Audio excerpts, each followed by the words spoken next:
Di situ ada ruangan khusus untuk latihan. Jadi ada dangdut, ada pop, band di situ. Aku diikutin setiap minggunya di situ. Jadi terlatihnya di situ. Naik sepeda hujan-hujan, goncengan papa sampai adik, mama, ayah gitu. Susah, pokoknya susah senang tapi happy gitu. Sekarang pun juga kita iya ya, seru ya dulu gitu. Di situ pasti penonton itu udah full. Lah pas kita datang, set penonton miak penonton gitu, ada yang seret, aduh. Nyampe atas sudah, wah pelecehan sekali itu. Memang logikanya penyanyi dangdut senengannya nggarok bini. Saya nggak bisa mencat seperti itu. Karena di balik itu dia juga menghidupi keluarga. Mungkin dengan cara itu ya saya nggak bisa ngatur ojo kayak gini ya nggak mungkin. Ya tergantung dari dirinya sendiri, tapi saya paham betul karena saya memang kan udah terjun dari lama ya. Saya paham aja semua orang yang kelihatannya buruk pun tidak seburuk itu.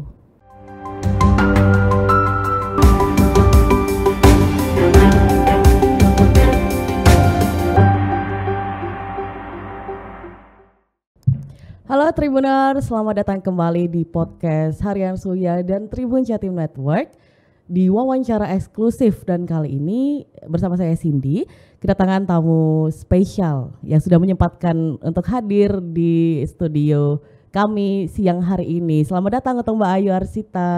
Halo, selamat datang. Terima kasih sudah menyempatkan untuk hadir. Masya Allah, di terima sini. kasih udah ngundang aku loh. Lagi ya, tiap hari juga nggak apa-apa. Boleh banget. Agak panas tapi di luar nggak apa-apa ya. Bukan yang di luar yang panas, kursinya panas. Oh, kursi panas ini. Baik, oke, Mbak Ayu Arsita. Itu bagi kalian yang pasti udah tahu dong, semua Tribuners ya, tentang bagaimana di dunia tarik suara, terutama di dunia dangdut ya Mbak ya. Oke, kita sebenarnya mau ngobrol-ngobrol dulu dari awal banget kali ya. Kenapa atau apa sih yang bikin Mbak Ayu itu untuk terjun ke dunia dangdut gitu, dan sejak kapan itu sih? Oke. Kalau cerita awal, aku tuh dari kecil 5 tahun itu aku kayaknya udah keluar bakatnya sih Mbak. Iya, itu lomba-lomba gitu? Enggak juga. Dulu itu iki diceritani yo. Jadi kalau orang tuaku mamaku lagi masak, lagi nyapu gitu kan, biasanya anak itu kan umak karepe dhewe toh. Kalau saya dikasih mic sama musik udah anteng, diam berjam-jam sambil nyanyi, joget gitu. Lucu gak sih? Gemol ya. Makanya langsung lagi kayak bakatnya anakku. Oh gitu ya. Terus agak gede dikit, aku ikut lomba-lomba, tapi aku tuh basicnya orangnya pemalu, jadi lomba-lombanya itu. Iya, sekarang kan jadi malu-maluin. Iya, jadi aku tuh pemalu kan, jadi aku ikut lomba itu tanpa sepengetahuan orang tua. Jadi kalau kepengen, jadi aku tuh mau memberitahu orang tua kalau aku menang mah gitu. Jadi aku silent aja gitu. Ternyata yang ngasih tahu orang tua aku tuh tetangga. Anakmu itu loh lomba 17-an ngono, Mbak. Akhirnya pas aku nyanyi tuh tiba-tiba orang tua aku di depan panggung. Waduh, ya udah. Akhirnya kalah deh. Lebih nervous kayaknya ya kalau ditunggu orang tua. Iya. Terus ikut lomba-lomba.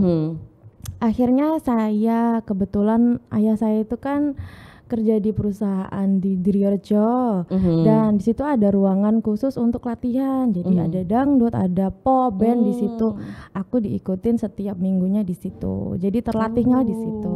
Terus ikut manggung-manggung. Ya.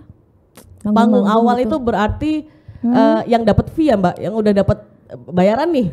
Bukan lomba-lomba lagi dong berarti. Itu mulai kapan tuh berarti? Kelas 1 SMP kayaknya itu.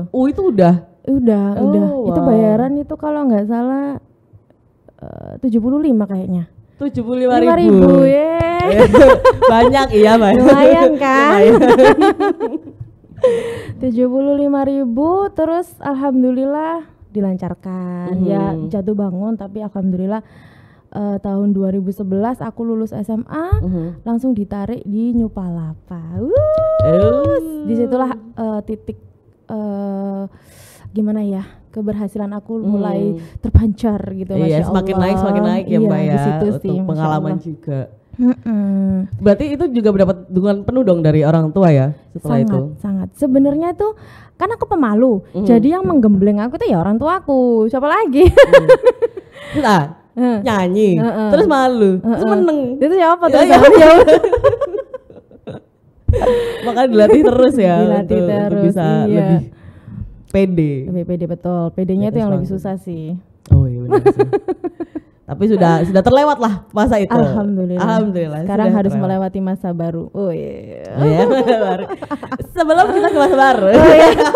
Apa itu? Asalkan jangan ke masa lalu. Iya, agak bahaya. Aduh, curhat gitu. Oke, silakan. Kemudian kalau ngomongin tentang ini Mbak Ayu, ini kan kemajuan teknologi kan lumayan dahsyat banget ya Mbak. Ada TikTok, kita ada Instagram dan lain. Aktif nggak Mbak? Bikin kayak tren-tren gitu. Aktif banget. Sekarang kan musimnya lebih ke TikTok ya. Iya, gak apa-apa kan? Iya, gak apa-apa dong. Lebih ke TikTok sekarang. Jadi lebih aktif aja ke TikTok. Instagram iya, Facebook iya, Twitter masih belum sih, rencana aja. Soalnya masih bingung. Caranya gimana kalau Twitter ya? Twitter lebih nulis aja kan. Kalau misalkan di TikTok dan lain kan juga kita bisa ngobrol, video dan lain-lain gitu. kan. Oke, perlu belajar lagi lah.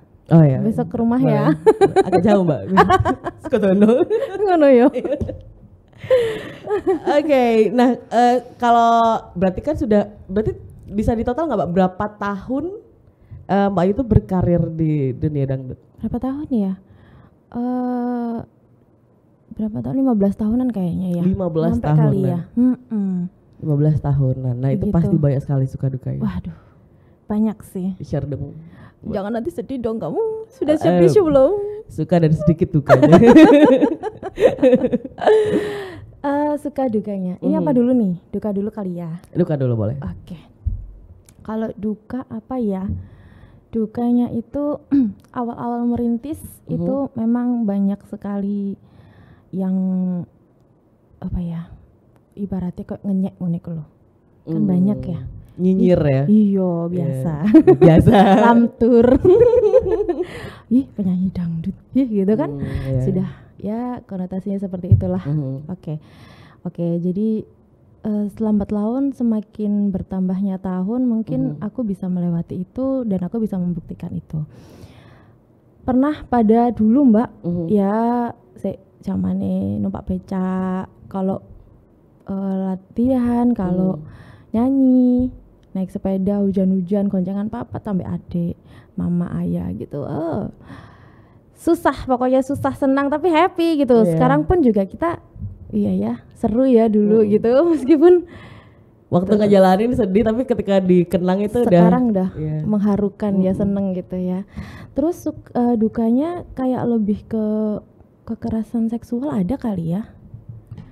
Mbak Ayu mengalami. Oh iya, bukan hanya aku, mungkin rata-rata kayaknya. Soalnya kan kalau nyanyi itu semalam bisa 3 panggung, 2 panggung, minim 1 panggung lah. 1, 2, 3 panggung. Iya. Langsung jadi, move gitu. Tapi wilayahnya harus dekat. Kalau jauh ya nggak bisa dijangkau. Di situ kan kalau misalkan kita nyampe ke lokasi 2 atau lokasi 3 kan otomatis telat ya. Nah, di situ pasti penonton itu udah full lah. Pas kita datang, penonton miak penonton gitu, ada yang seret, aduh, nyampe atas sudah, wah pelecehan sekali itu. Wow Mbak, terus wow. Ya nyampe atas nangis deh. Jangan sedih. Kamu sedih apa? Kepengen? Astaga. Kaget. Itu berarti kan masih muda banget waktu Mbak Ayu ngalamin ya. Maksudnya itu gimana ya? Gimana cara Mbak Ayu supaya menstabilkan, karena itu belum manggung dong. Berarti kan waktu mau manggung ya. Itu gimana caranya Mbak? Menstabilkannya ya otomatis kita diam dulu. Sebelum dipanggil perform kan kita duduk-duduk dulu. Kadang nek nangis ya tumpahkan aja sedikit. Nanti ketemu sama penonton lagi, nyanyi lagi udah happy lagi sih. Coba diantisipasi aja kalau lewat itu harus kita pakai keamanan yang lebih ketat gitu, dari depan, kamping, samping, belakang gitu. Tapi kadang yo tetap kecolongan, pernah juga sih. Tetap aja. Gak habis pikir kalian gitu tuh ya? aduh astaga. Astaga, mau jadi biduan kan? Aduh. Coba Setelah tes. mendengarnya ta. Baiklah, mungkin itu sedikit dukanya ya Mbak ya. Sedikit duka. Oke. Terus apa lagi sayangku? Sukanya dong. Sukanya. Sukanya semenjak aku bisa memiliki ya penghasilan sendiri. Ya sukanya bisa jajan dewe, nggak ngerepotin orang tua, malah bisa membantu keluarga gitu, Masya Allah sampai sekarang. Terus sukanya apa yang aku harapin juga alhamdulillah bisa tercapai dengan sendiri, kerja keras sendiri, keringat sendiri gitu. Ketemu sama jenengan juga saya suka loh. Iya. Vitamin. Vitamin. Sukanya itu apa ya, karena dari kecil kan aku udah bisa dapat penghasilan sendiri. Jadi apapun yang aku mau tanpa harus minta orang tua juga saya bisa ya memperolehnya, meskipun nggak langsung lah, ada tahapnya ya, nabung dulu, tapi paling nggak kita dapatkannya dengan kerja keras keringat sendiri. Terus bisa membantu keluarga juga, Masya Allah ya, itu bener, luar biasa. Terus apalagi ya, sukanya ketemu sama teman-teman tuh suka. Ibu hiburan banget sih, imun banget ketemu sama mereka itu. Ketemu sama mic, sama sound system, itu seru banget. Ini ketemu mic. Penyakit itu hilang. Iya. Ya karena memang passion dari awal juga ya untuk benar. menyanyi. Jadi ya, maksudnya ketika kita melakukan pekerjaan yang kita sukai itu benar-benar nggak bisa diungkapin lah rasa senengnya juga. Iya betul. Iya, oke, Mbak, kalau ngomongin lagi nih tentang dunia dangdut ya, di panggung dangdut. Iya. Ngomongin tentang penyanyi dangdut, banyak yang dari daerah juga ke nasional seperti itu ya, tapi kan masih sangat banyak mungkin yang masih penyanyi daerah, dan beberapa kita tidak pungkiri itu banyak juga seperti tadi Mbak Ayu bilang juga ada beberapa stigma. Iya. Stigma yang negatif dari penyanyi dangdut daerah ya. Itu tuh kalau sebenarnya itu kan berarti apa ya, stigma orang-orang yang asumsi sendiri, kayak gitu-gitu. Kalau dari Mbak Ayu nih itu seperti apa sih realitanya itu? Menurutku ya, itu tergantung dari dirinya sendiri aja.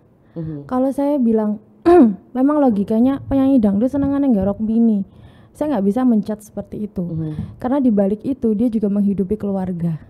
Mungkin dengan cara itu ya saya nggak bisa ngatur ojo kayak gini ya, nggak mungkin. Ya tergantung dari dirinya sendiri, tapi saya paham betul karena saya memang kan udah terjun dari lama ya. Saya paham aja semua orang yang kelihatannya buruk pun tidak seburuk itu menurut saya. Iya benar sih. Dan orang yang berhijab seperti saya pun juga nggak sebaik ini juga. Don't judge the book by its cover ya, lebih tepat. Apa itu artinya? Jangan menilai dari tampilan ya Mbak ya. Iya. Benar sekali. Nah kalau misalkan ada juga nih Mbak yang ketika bernyanyi itu kan mayoritas cowok yang nonton ya? Cowok. Cowok. Itu pernah nggak sih Mbak Ayu mengalami atau mungkin melihat rekan atau apa itu yang sampai kayak digoda, dirayu gitu nggak sama penonton ataupun cowok? Aduh, kalau dunia kayak gitu itu ya, terus jalaran saka kulino. Kalau setiap kali ketemu sering banget, aduh wis salah. Pasti akan terpesona aku. Jarang-jarang kan di sini nyanyi. Iya, pengen aku nyanyi. Iya. Itu ya sudah hal yang biasa, nggak hanya cinlok antara musisi penyanyi, penonton juga, sound system, lighting, dan tukang syuting juga sering lah cinlok. Merayu-merayu apalagi. Sudah biasa. Tapi risih nggak atau gimana gitu? Kalau aku yang diganggu. Kalau aku yang diganggu ya tergantung.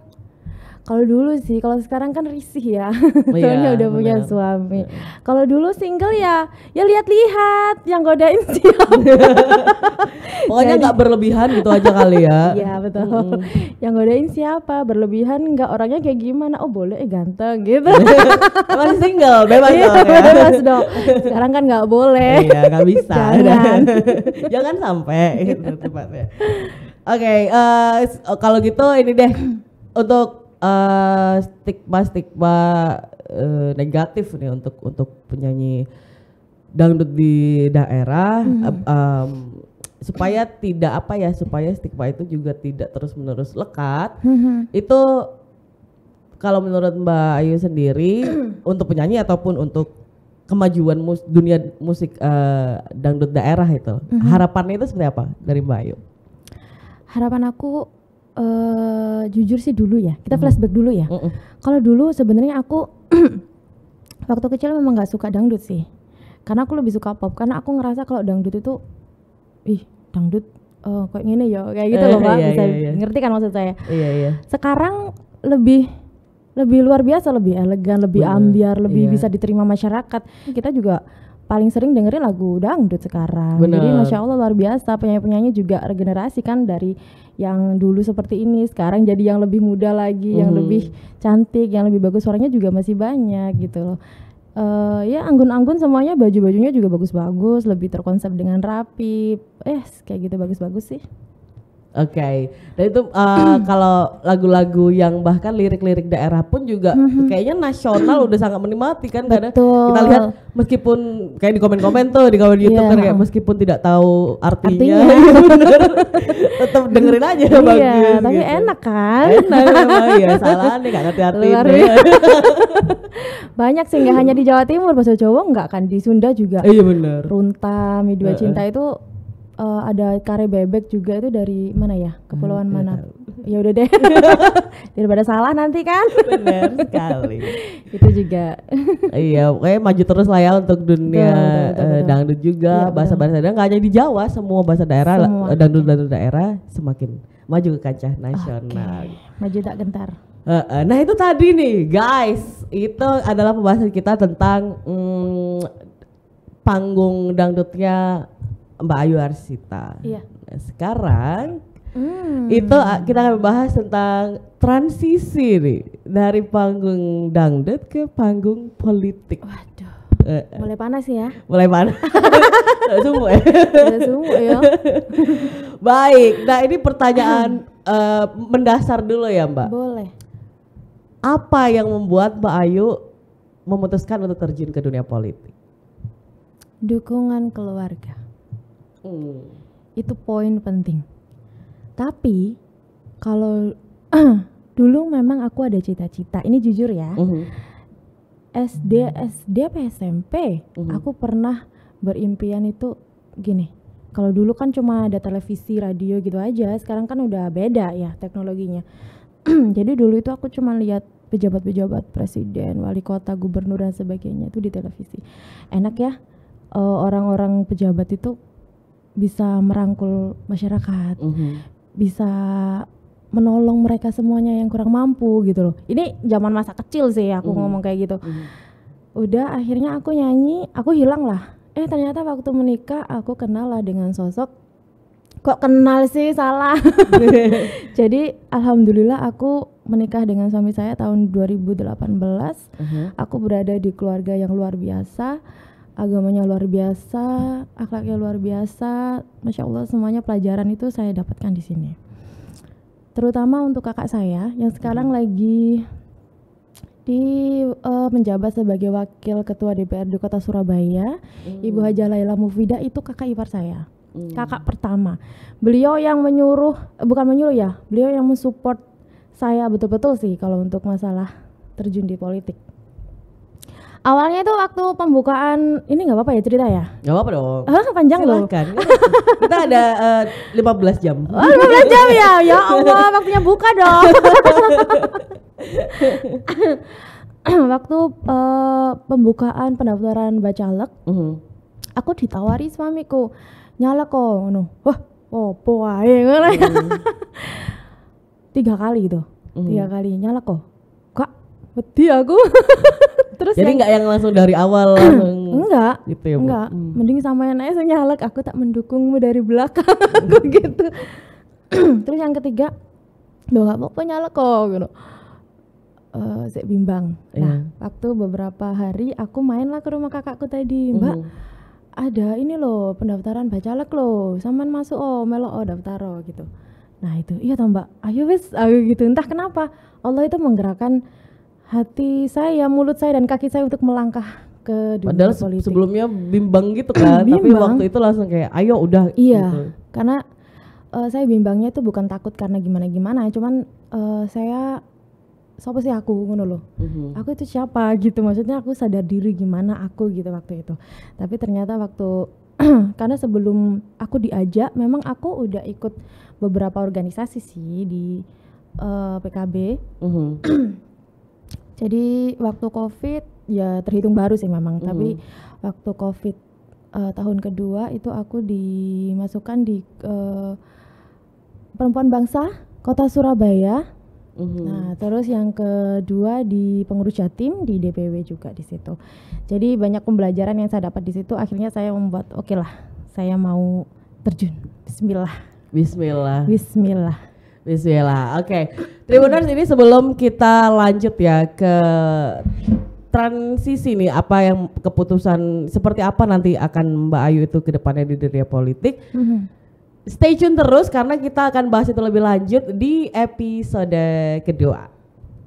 Bye bye.